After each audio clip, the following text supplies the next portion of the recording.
옛날 옛적에 오래된 염소가 있었습니다. 그녀에게는 7명의 자녀가 있었습니다. 어머니 많이 아이들을 사랑할 수 있을 만큼 그녀는 그들을 사랑했습니다. 그녀는 숲으로 가서 점심으로 허브와 가지를 가져오려고 했습니다. 그녀는 모든 아이들을 불러 사악한 늑대를 두려워하라고 경고했습니다.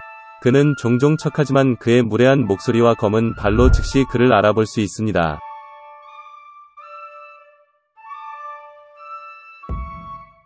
어린 아이들은 모든 것을 이해하고 어머니에게 매우 조심할 것이라고 확신했습니다. 늙은 염소는 침착하게 출발했습니다. 시간이 거의 지났습니다. 갑자기 누군가가 문을 두드렸고 아이들이 즉시 문을 열어야 한다고 무례한 목소리로 외쳤다. 그러나 거친 목소리의 아이들은 그것이 늑대라는 것을 깨달았습니다.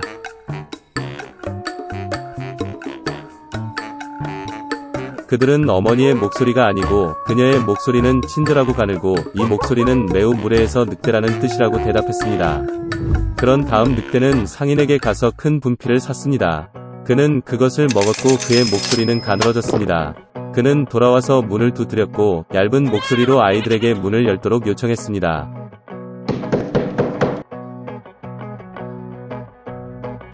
늑대는 발을 창문에 대고 기다립니다. 그리고 아이들은 그녀를 보고 어머니의 발이 검은 색이 아니라 흰색이라고 대답했습니다. 즉 그것은 늑대라는 것을 의미합니다.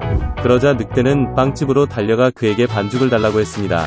늑대는 그의 발에 반죽을 부었다. 악당은 세 번째로 문에 와서 하얀 발을 창문에 대고 두드렸다. 그들은 발이 하얗다는 아이들을 보았고 그것이 그들의 어머니라고 생각했습니다. 그들은 문을 열었지만 그들 앞에 늑대가 있었다. 그들은 무서워서 사방으로 흩어지기 시작했습니다. 한 아이는 탁자 아래로, 다른 한 명은 침대 위에, 세 번째는 스토브에, 네 번째는 부엌으로, 다섯 번째는 옷장에, 여섯 번째는 싱크대 아래, 일곱 번째는 할아버지 시계에 숨었습니다. 그러나 늑대는 그것들을 모두 발견하고 턱을 열고 하나씩 삼켰습니다. 그가 찾지 못한 한 가지는 시계에 숨어있는 막내였습니다. 배불리 먹은 후 늑대는 떠났다. 그는 나무 아래 푸른 초원에 뻗어 잠이 들었습니다. 곧 늙은 염소가 숲에서 집으로 돌아왔습니다. 오, 그녀는 거기서 뭘 봤어? 점점 문이 활짝 열려 있었다. 테이블, 의자, 벤치가 뒤집히고 세면대가 깨졌고 베개와 담요가 침대에서 던져졌습니다. 그녀는 자녀를 찾기 시작했지만 어디에서도 찾을 수 없었습니다. 나는 그들을 이름으로 불렀지만 아무도 대답하지 않았다. 그녀는 시계를 향해 올라갔고 그에 대한 응답으로 막내 아이의 얇은 목소리가 들렸습니다. 그녀는 그를 데리고 나가 늑대가 와서 모두를 먹었다고 말했습니다. 염소가 가난한 아이들을 위해 울었던 방법. 마침내 그녀는 집을 떠났고 막내 염소가 그녀를 따라 달렸습니다. 그녀는 초원에 와서 보았습니다. 늑대가 나무 옆에 누워서 코를 골고 있었기 때문에 가지가 떨리고 있었습니다. 그녀는 사방에서 그를 바라보았고 그의 부은 배에서 무언가 움직이고 허둥대는 것을 보았다. 그녀는 그들이 그녀의 아이들이라고 생각했고 그들이 아직 살아있다는 것에 매우 기뻤습니다. 그녀는 아이에게 가능한 한 빨리 집에 가서 가위, 바늘, 실을 가져오라고 말했습니다. 그런 다음 염소는 가위로 늑대의 배를 자르고 거기에서 한 아이가 머리를 내밀었습니다. 그리고 나머지 6명은 뛰쳐나왔고 그들에게 나쁜 일은 없었습니다. 정말 기뻤습니다. 그들은 어머니를 안고 점프하고 춤을 추기 시작했습니다. 그러자 늙은 염소는 늑대가 자고 있는 동안 교훈을 주는 것이 좋을 것이라고 말했습니다. 그들은 돌을 뽑아 늑대의 뱃속에 넣었습니다. 늙은 염소가 배를 꿰매었지만 아무것도 눈치채지 못했고 움직이지도 않았습니다. 늑대는 잠을 자고 발을 딛고 뱃속의 갈증을 느꼈기 때문에 우물에서 물을 마시기로 결정했습니다. 그는 간신히 우물에 다가가서 물로 구부러졌고 무거운 돌이 그를 우물 바닥으로 끌어당겼다. 7명의 아이들이 이것을 보고 어머니와 함께 기뻐 춤을 추기 시작했습니다. 그것이 그들이 사악한 늑대에게 교훈을 가르친 방법입니다. 공주는 호화로운 성에서 살았습니다. 그녀는 겨우 14살이었지만 몹시 버릇없고 변덕스러웠습니다. 그녀가 오는 4월을 위한 무언가를 생각해냈고 새해 연휴에 봄꽃이 있었습니다. 그녀는 봄의 시작을 알리는 법률을 내렸고 헌병을 궁전으로 가져오는 사람에게 아낌없는 보상을 약속했습니다. 도시 외곽의 작은 집에서 딸과 의붓딸과 함께 계모가 살았습니다. 의붓딸은 매우 달콤하고 친절한 소녀였고 그녀의 이름은 마샤였습니다. 계모와 딸은 매우 게으르고 화가 났으며 가능한 모든 방법으로 가난한 소녀를 해쳤습니다. 공주님이 약속한 보상을 정말 받고 싶었지만 겨울에 헌병을 어디에서 구할 수 있을지 생각하지 못했습니다. 노파는 마샤를 숲으로 보내봄 꽃을 가져 오기로 결정했습니다. 의붓딸은 바깥이 어둡고 추웠기 때문에 계모에게 불쌍히 여겨달라고 애원하기 시작했습니다. 그리고 겨울에는 어떤 종류의 헌병이 있을 수 있습니까?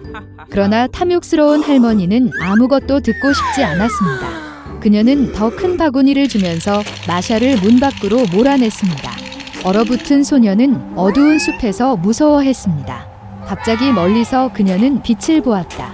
그녀는 기뻐서 그를 만나러 갔다. 그것은 큰 타오르는 불로 밝혀졌고 12명의 사람들이 그 주위를 따뜻하게 하고 있었습니다. 용기를 내어 소녀는 그들에게 다가가 사악한 계모가 그녀를 강제로 숲으로 가서 헌병을 모았다고 말했습니다. 12개월이라는 것이 밝혀졌습니다. 형제들은 마샤를 유감스럽게 생각하고 그녀를 돕기로 결정했습니다. 에이프릴 형제는 주문을 외쳤고 갑자기 숲과 개간에 봄이 왔습니다. 눈이 녹고 푸른 풀이 나타나고 헌병이 피었습니다. 소녀는 꽃을 모으기 시작했고 큰 바구니에 꽃을 채웠다. 어린 에이프릴은 그녀를 정말 좋아했고 그는 그녀에게 마법의 반지를 주었습니다. 문제가 발생하면 그는 땅에 던져져 주문을 걸고 12개월 모두 구조하러 올 것입니다. 마샤는 그들에게 감사하고 집으로 갔다. 소녀가 스노드롭을 집으로 가져왔을 때 계모와 딸은 이에 매우 놀랐습니다. 마샤는 여행에 매우 지쳤고 즉시 잠이 들었습니다. 그녀의 이복 여동생은 뭔가 잘못되었다고 의심했습니다. 소녀가 자고 있는 동안 그녀는 마법의 반지를 발견하고 자신에게 가져갔습니다.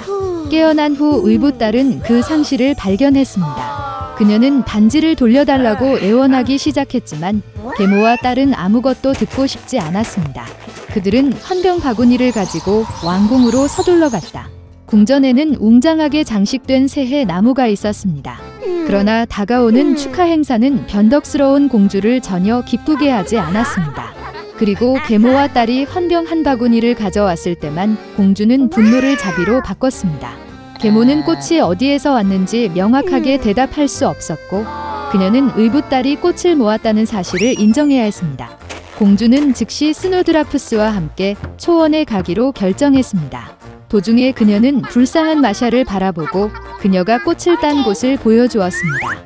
소녀는 그것을 보여주겠다고 했지만 반지가 그녀에게 반환되어야만 했다. 그런 무례함에서 공주는 화가 나서 반지를 버렸습니다. 그러나 의붓딸은 주문을 걸었습니다. 즉시 강한 바람이 불고 천둥이 울리고 단풍이 떨어지고 눈이 내리기 시작했습니다. 노인 1월이 그들 앞에 나타났습니다. 그는 모두에게 하나의 소원을 빌도록 초대했습니다.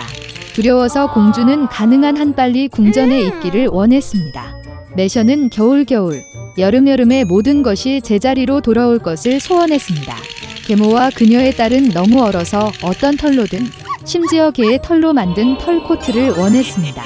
욕심 많은 여자들은 곧바로 개로 변했다. 그들은 공주가 궁전에 도착하는 썰매에 연결되었습니다. 마샤는 형제들에게 도움을 주셔서 감사했습니다. 그들은 계모와 딸을 인간으로 되돌리겠다고 약속했지만 순종할 때만 가능했습니다. 몇 달 동안 소녀에게 유쾌한 말이 사용하는 멋진 큰 썰매를 주었습니다.